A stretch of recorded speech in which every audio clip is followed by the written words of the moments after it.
Go.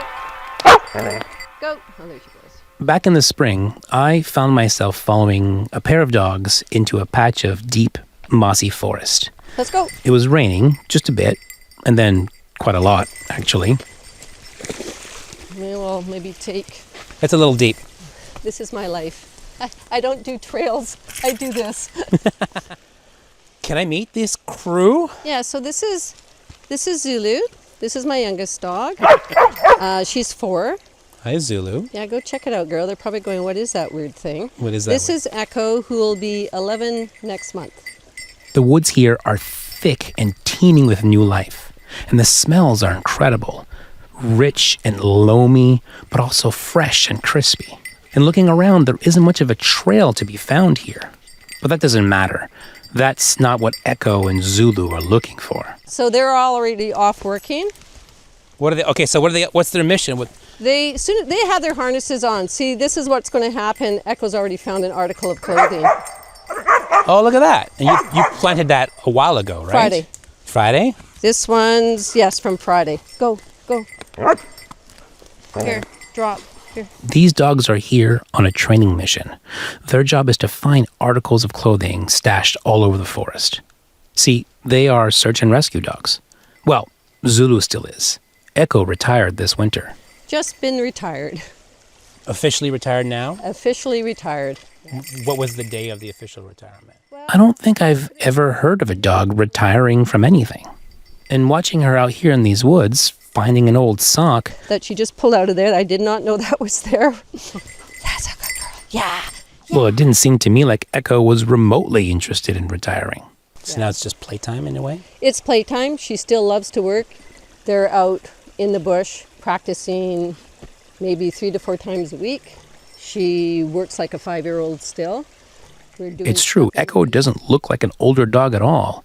Looking at her in her reddish-brown fur, wet with rain, and her all-black face, she seems eager, alert, and clearly in her element. But hey, what do I know? I'm just a guy in the woods pointing a microphone at dogs and trying to keep up. Yes. So she'll tend to stick close if she's working. She's smart. Echo will. Yeah. If Zulu wasn't here, Echo would be working just like Zulu is. But she's not a stupid dog. She's figured it out. If the young dog is out here with me, what do I have to work for? So when I'm practicing, when I'm training, I would train them, drop. I would train them separately. Okay, so Echo does have some years of wisdom on her. She lets the young one, Zulu, the one with the black fur and the hint of blonde brindle, she lets her do most of the work. Smart. Yeah, what a good girl. There we go. Okay. But you know, I'm smart too. And I know that dogs are terrible talkers. If my years of hard-earned audio journalism work has taught me anything, it's that.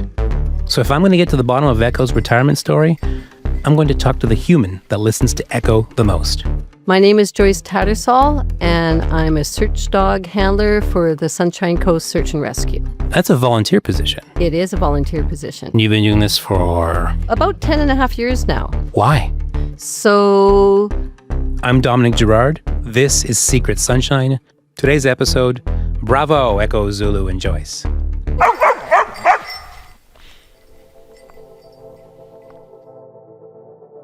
Today's episode is sponsored by listener feedback. Honestly, I've had a number of listeners tell me how much they enjoy the sponsor segments in these episodes. They tell me they feel like they're just part of the story, which is great. That's exactly what I'm trying to do here. I want to tell little stories about our sponsors and in a way that people actually want to listen, so people aren't skipping the ads.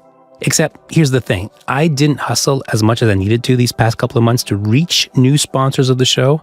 So here's the pitch. If your business has an event, a milestone, a new product, or you just want to add to the good vibes of this podcast by being part of it, drop me an email and let's sort it out. The show's still fresh and new, so ad rates are a real bargain.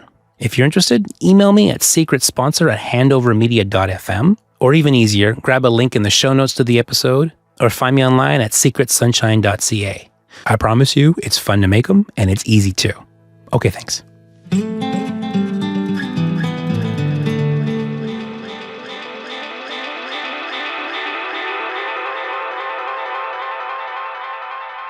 Why did this start for me? Mainly working with dogs. My background was working with dogs. I've done agility and scent detection and worked as an animal health tech. But the other part of my life was I was involved with first aid with St. John's. So it seemed a good fit for me. How can I combine the dogs with helping people?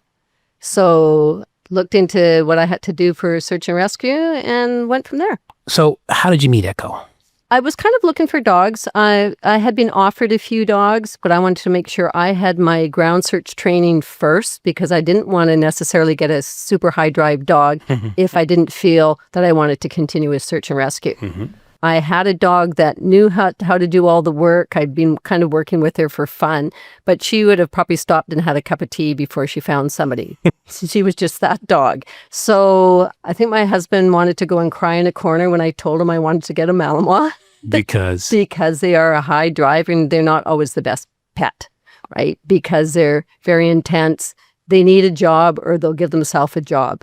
So this puppy came up. It needed to be rehomed because it wasn't in such a good situation. They wanted it as a guard dog. And she's actually a very sensitive dog for a Malinois, and that would have just ruined her.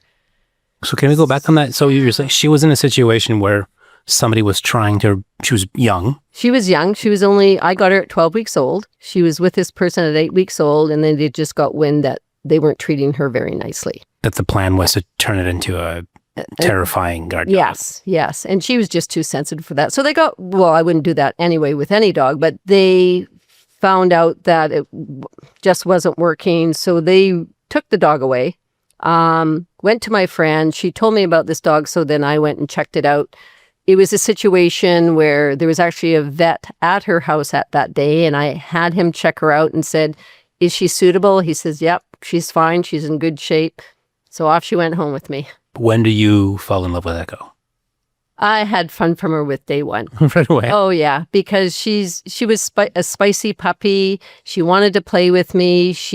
I like spicy dogs. They're not for everybody, but because I like working with them and we have so much fun together, she would just like, "Yeah, I'll try that. Sure, I'll do that." So it was a lot of fun from day one. Like I say, they're not for everybody because a lot of people want a dog that they can come home and the dog will be lying on the couch and they go for a walk around the block and hang out with their dog. And that's perfectly fine if that's the type of dog you want. But you have to be careful that the Mals got very popular for a while there. And a lot of them ended up in rescue situations because people don't realize how crazy they can be. How spicy they are. How spicy they are, yes. And I would say like a Malinois, for someone who doesn't know, a little German Shepherd looky, but smaller. Yes. So they can be bigger. I actually have what I call my foster fail at home. He's an 80-pound Malinois. Yes. So you have two spicy Malinois. I have two Malinois and a Dutch Shepherd, and people will go, "What?" So I have 3 spicy dogs in the house, but they all have off switches. Yeah. You know, they run, they get their exercise, and they come in the house and they'll lay down. But when you want to party, I bet you they're the real party. Oh, yes, absolutely. Yeah. So they know, but there's rules. So they're not allowed to go crazy in the house. They can play on the floor. They can chew on each other. But the running around type play is just outside. So from day one, that's been their norm. So that becomes their norm. Okay. So your plan was to train this dog for search and rescue, and you figure a Malinois probably is a good dog for that. Fit, yes. At what point in the stage did you realize, okay, this is going to work? What was a breakthrough moment? Yeah, so she loved picking up articles of clothing. I always kind of laugh because I've always trained pet dogs to not pick up clothing in the house. And here's this puppy bringing me everything. And I just have to laugh and take it because I don't want to deter that part of the training from her to bring me articles of clothing. So you just have to flip things around, and this doesn't matter. This is good that she's bringing me this stuff that I left on the floor. Good laundry dog. Yes. So this becomes a positive, and then you have to practice with the drop. When these dogs that you probably saw today, when they get super high, it's hard for them to let go because that is such reward for them to find something and bring it to me. They don't always want to let go of it straight away. And then at 6 months, I took her to BC Search Dog Association camp. So she is now in for an assessment and then say, yes, your dog is good, or no, it's not. If it doesn't have enough drive, some beautiful dogs don't make it because you cannot train that drive into a dog. So we start when they're young, just playing with articles of clothing like this with a lot of scent on. What's a lot of scent mean? Like I might wear a t-shirt for a couple of days and then put it out. Wearing dirty socks. Yeah. Putting them out. She's clearly very proud of herself. Oh, yes. Yeah, she's a bit of a bug. Here, drop.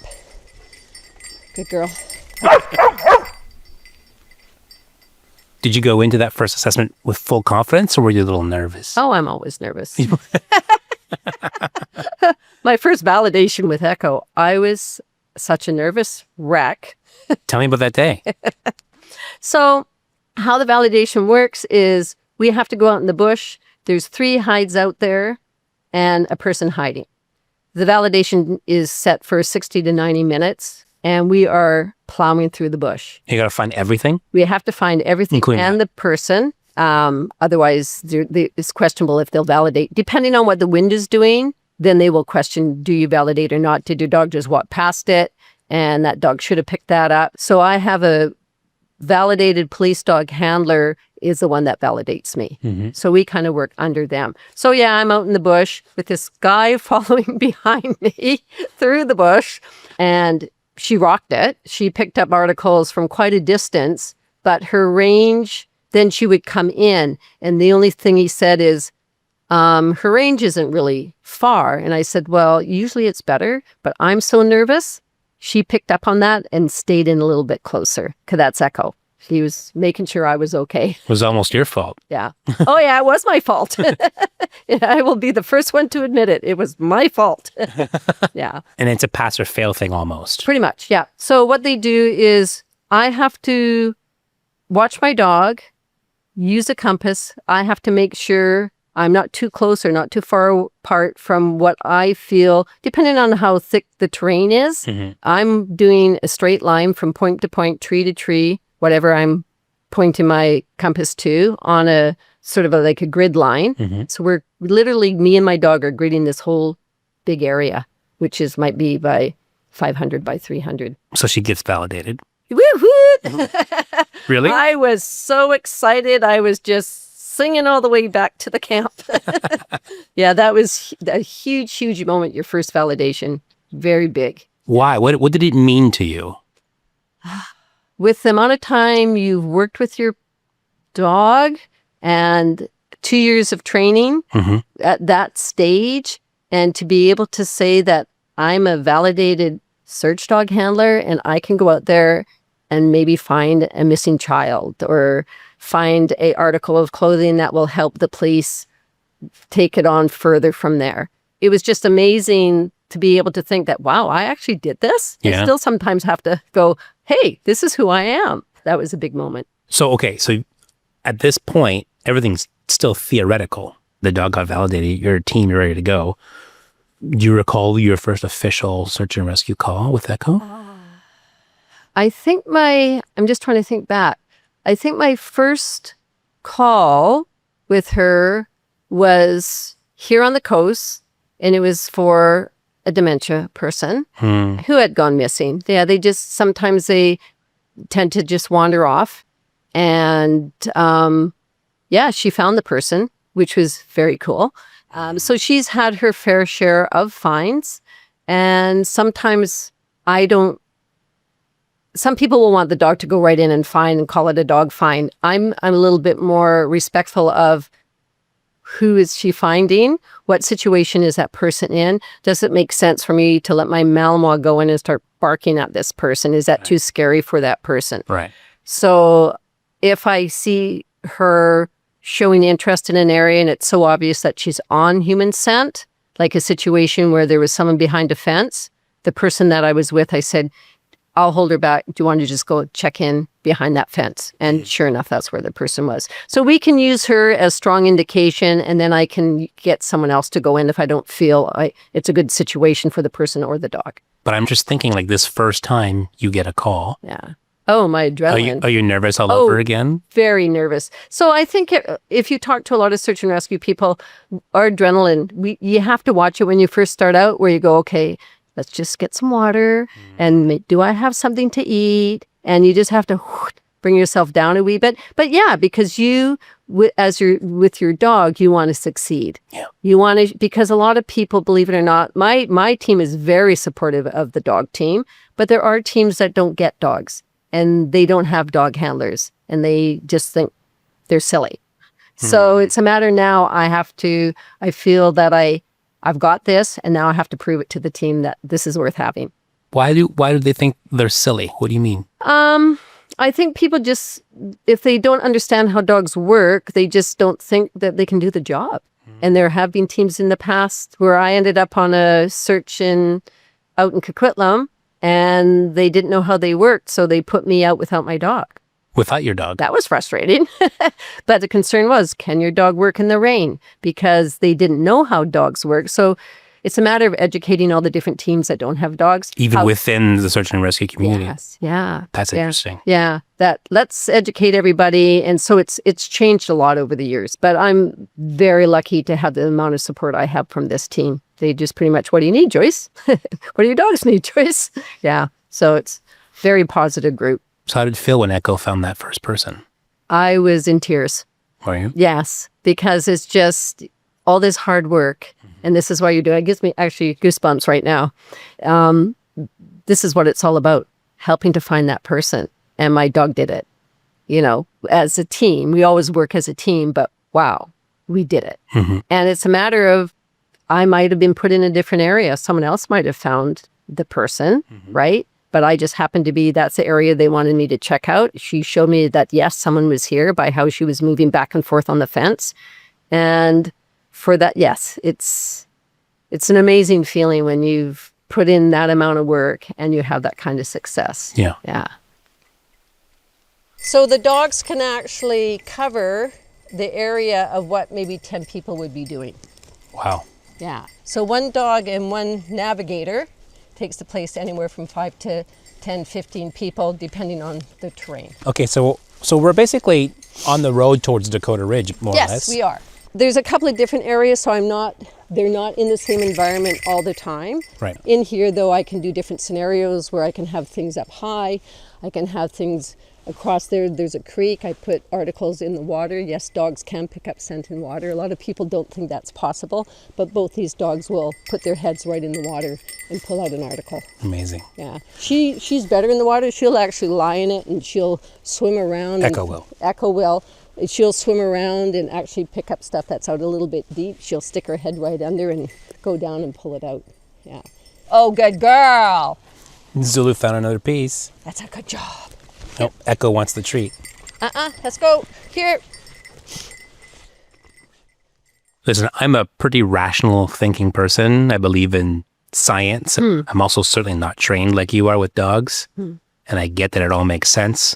But also, it kind of feels like magic. No magic. No, I know. I know it's no magic, but to wrap your head around, it's amazing. but this is what I mean. Like, Absolutely amazing how their scenting ability is like 40 times better than ours. They have scent glands in their mouth. They have scent glands in the back of their nose. They have ways, which a lot of people don't know, that the dogs have the slits on the side of their nose. There's actually a flap inside where they can pull the scent in, and this flap comes down, but so they're pushing the air out of the side of the slits and keeping all the scent in the back. they're holding the scent. They're holding the scent. But I look at, when I'm explaining it to people, as like, say, there's a pot of soup on the stove. You go, wow, the soup smells great. The dog goes, oh, you've got carrots and potatoes and turnips, and oh, there's ground beef in there too. So they can literally, which is called scent discrimination, they can pull it apart. So that's how amazing their noses, their scenting ability is. Wow. Yeah. What do you think makes Echo different from other search and rescue dogs, other than it's your dog? She would do anything for me, and that's why I think I had to make a decision when I was retiring her. She's still strong. She's still healthy. but she's nearly 11. Mm-hmm. So if I put her out on a search tomorrow, she would probably keep going until she dropped, just to please me. So that we have that kind of bond where she's very much my dog. She's not as social as some of the other dogs. She's not, you don't need to pat me, thank you very much. I don't want to be patted, thank you very much. She always looked to me for direction. Yeah. She always trusted me to help her out. Yeah. To give you an idea how much this dog trusts me, she doesn't like going to the vet. She doesn't like other people touching her. So I would take her to the vet and I'd go, okay, do you want me to get the vaccine? Sure, I'll give it to her. But there was a situation where she did get sliced in the bush. And so she had a wound, and she actually, so I have from back in the day, I'd have a sterile staple gun. So I was able to flush that wound out and staple it closed until I could get more help. In the field, you mean? In the field. Wow. So it was a gash. It was a gash. So that's how much that dog will let me do whatever to her. Yeah. Yeah. She has that kind of trust that I can do that to her, but there's no way she'd let anybody else do that to her. Wow. Yeah. Yeah. After 10 years of service, what made you think, okay, it's time to get her out of the field. It's time to retire Echo? I go by my past experience working with dogs in a clinic situation is, what is a geriatric dog? What happens when they hit a certain age? You're looking at arthritis. You're looking at them slowing down. So I kind of put all that together and thought, okay, Malinois tend to last longer because of the drive they have. But is it because of mental drive? Is it body health? What's going on there? So I always said I would work a dog till about 10 years because they are going to begin to slow down somehow. Because they're considered, like I say, that breed, that size of a dog around 8 years old is considered geriatric, and they can be very stoic. Is she sore and she's hiding it? Right. Because she wants to keep going for me. Right. So it's been a tough one. It's been a couple of years building up to this because she is such a healthy dog still. But I look at it as I don't want to end up her hurting herself so badly out there as an old dog. It's going to take her longer to heal. It was hard for me, but I wanted to make sure I'm not overworking her and she would just push through just to please me. I mean, yeah. I don't want to do that to her. She got a pin last year? Yeah, she got her 10-year pin. What does that mean? What was going on? So there's 5-year pins and 10-year pins. It's an acknowledgement of your time. Usually the people get the pins, right? But so I got a pin too. We both got a pin. But this was like an annual dinner? Or This was at our annual Christmas dinner, winter dinner, where they said to bring her. I always have the dogs in the car anyway, because you never know when I'm going to get a call. Right. So they said to bring her because she is a member. So while I was out getting her, apparently one of the SAR members did a nice introduction and talk of Echo's life. And then I brought her in and I was presented with a pin for her and a pin for me. So, yeah. What was that like?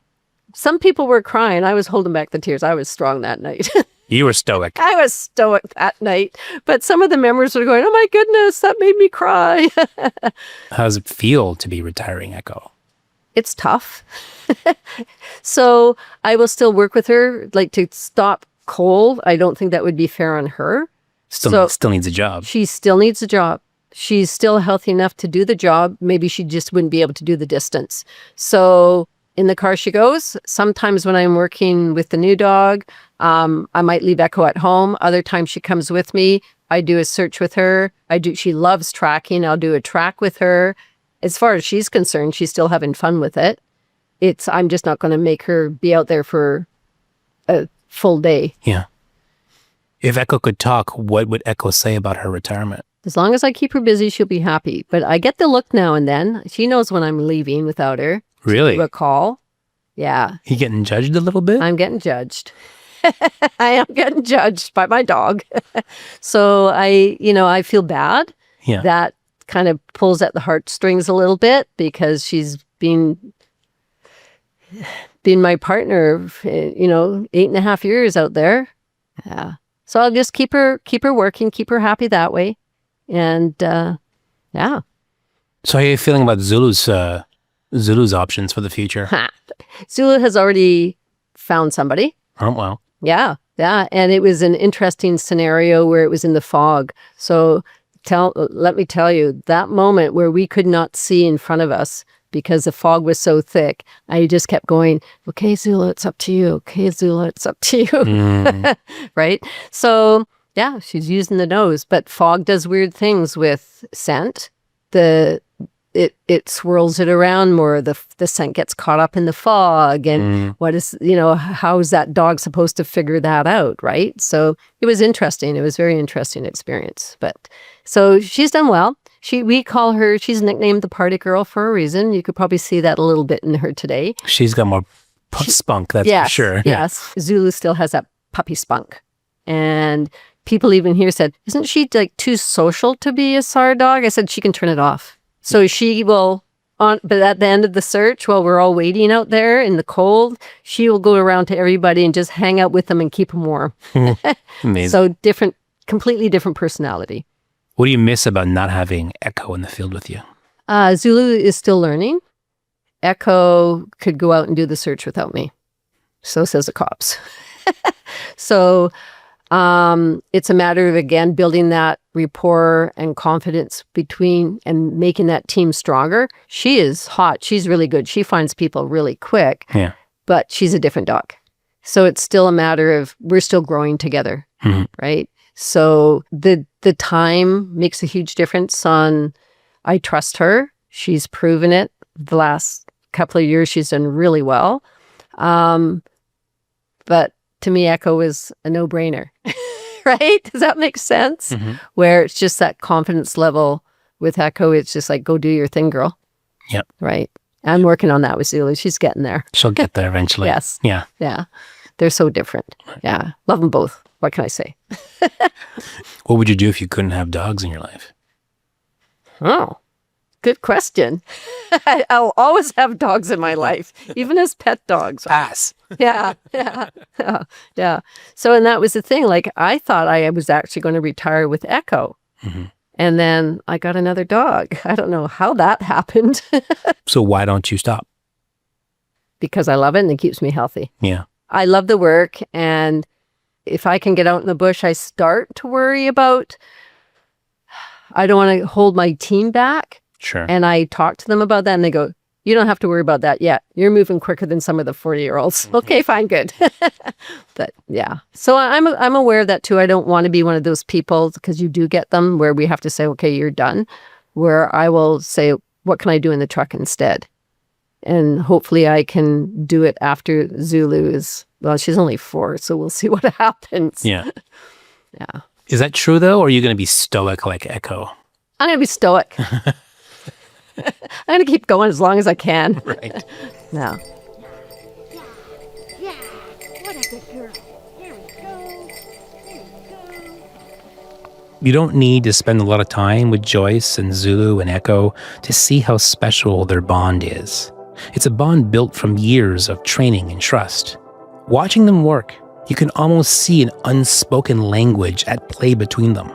Everyone here knows what to do, knows how to do it, and how to get treats for a job well done. Joyce's decision to retire Echo from search and rescue is the right call, because she's putting the health and safety of her dog ahead of everything else. But that also means she's putting her own feelings aside for the sake of Echo. Echo's the first dog she's had in the field with her. So as Joyce learned how to be an effective search and rescue volunteer, Echo was there, learning right alongside. That's the kind of relationship that tends to resonate. Leave it. Let's go. Good girl. But at least there will always be playtime. Nice try, Zulu. Though not right now. Right now it's time to pack up and call it a day. Go. Oh, you're going in this time, are you? She won't want to go in there with you. Usually I have 2 separate crates for them. Right. Here, come on. They'll head for home, and that's where Echo will stay the next time Joyce and Zulu get a search and rescue call. And when that happens, they'll gear up and get ready to go. Echo will give them a look, Joyce will feel judged, and she'll leave without her. Come on, let's go in. That's a good girl. Here. For some people and for some dogs, retirement is a hard thing to get used to.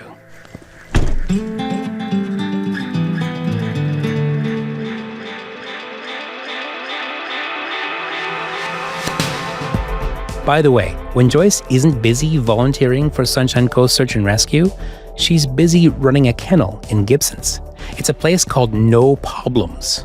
That's right, No Problems. I put a link to it in the show notes, just in case you're looking for some place to take your pups when you need a hand. Also in those show notes, you'll find a link to the show's website, to my Instagram account, and an email address that you can use if you or someone you know would like to, wink, wink, nudge, nudge, sponsor an episode or 3 of the show. Just a random idea. I'm Dominic Gerard. See you on the coast, and see you back here in 3 weeks.